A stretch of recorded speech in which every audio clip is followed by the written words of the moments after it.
Hi friends, ഞാനിന്ന് എൻ്റെ പറമ്പിൽ വന്നേക്കാണ്. അപ്പോൾ ഞാനിവിടെയുള്ള കാഴ്ചകൾ ഞാൻ കാണിച്ചു തരാം കേട്ടോ. അപ്പോൾ ഞാനിവിടെ നട്ടിട്ടുള്ള ചെടികളാണ് ഇവിടെ കാണുന്നത്. ഇവിടെ കപ്പം നട്ടിട്ടുണ്ട്. നമ്മൾ ഇടയ്ക്ക് വന്നുള്ളൂ, പുറയ്ക്ക് കുറച്ചേ നട്ടുള്ളൂ. അതിങ്ങനെ മധുരം കഴിഞ്ഞ് പടരുന്ന മധുരം കഴിഞ്ഞുണ്ട്, മധുരം ചേമ്പുണ്ട്, അങ്ങനെ ഉണ്ട്. വയലറ്റ് കളറുള്ളതുണ്ട്. മഞ്ഞൾ നട്ടിട്ടുണ്ട് ഇടയിൽ. പിന്നെ മുളക് തൈയൊക്കെ ഉണ്ട്, പക്ഷെ അതൊന്നും നമ്മൾ വള ഇടാത്തതാണ് കൊണ്ട് അത്ര ഇതല്ല. ഇതിൻ്റെ ഇടയിലൊക്കെ പുല്ലുണ്ടാവുന്നുണ്ട്. നമുക്ക് കൃഷിഭവനിൽ നിന്ന് കിട്ടിയ നമ്മുടെ നാളികേരമാണ് കേട്ടോ, അതായത് തെങ്ങാണ്. അതാണ്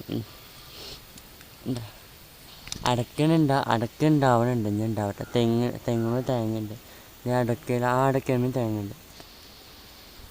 പിന്നെ ഇവിടെ നമ്മൾ ചീര നട്ടിട്ടുണ്ട്.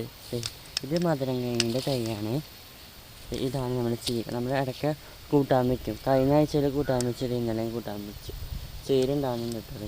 ഇനി പറിച്ച് വേറെ സ്ഥലത്ത് നടണം.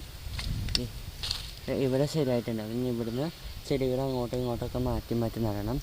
ഇനി ഡ്രാഗൺ ഫ്രൂട്ടിൻ്റെ തൈയുണ്ട് ഇവിടെ. ഇതാണ് നിങ്ങൾ ഡ്രാഗൺ ഫ്രൂട്ടിൻ്റെ തൈ. കപ്പൊക്കെ ഉണ്ട്, അടക്കമരമൊക്കെ ഉണ്ട്. പയർത്തൈ ഉണ്ട് ഇവിടെ, പയർത്തൈ ഉണ്ട് ഇവിടെ. പിന്നെ ഇവിടെ കുറച്ച് ചെടികളും കാര്യങ്ങളൊക്കെ ഉണ്ട്.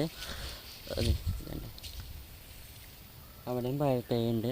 പിന്നെ പടരുന്ന സ്ഥലത്ത് ഇവിടെ റംബൂട്ടാൻ്റെ തൈയൊക്കെ നട്ടിട്ടുണ്ട് കേട്ടോ. പടരുന്ന തൈ ഇവിടെ ഇഞ്ചി നട്ടിട്ടുണ്ട്. അങ്ങനെ കുറച്ച് ചെടികളൊക്കെ നട്ടിട്ടുണ്ട് ഞാൻ. അപ്പോൾ ഈ ഒരു വീഡിയോ നിങ്ങൾക്ക് ഇഷ്ടപ്പെട്ടാൽ മറക്കാതെ ലൈക്ക് ചെയ്യുക, ചാനൽ സബ് ചെയ്യാം കേട്ടോ എല്ലാവരും.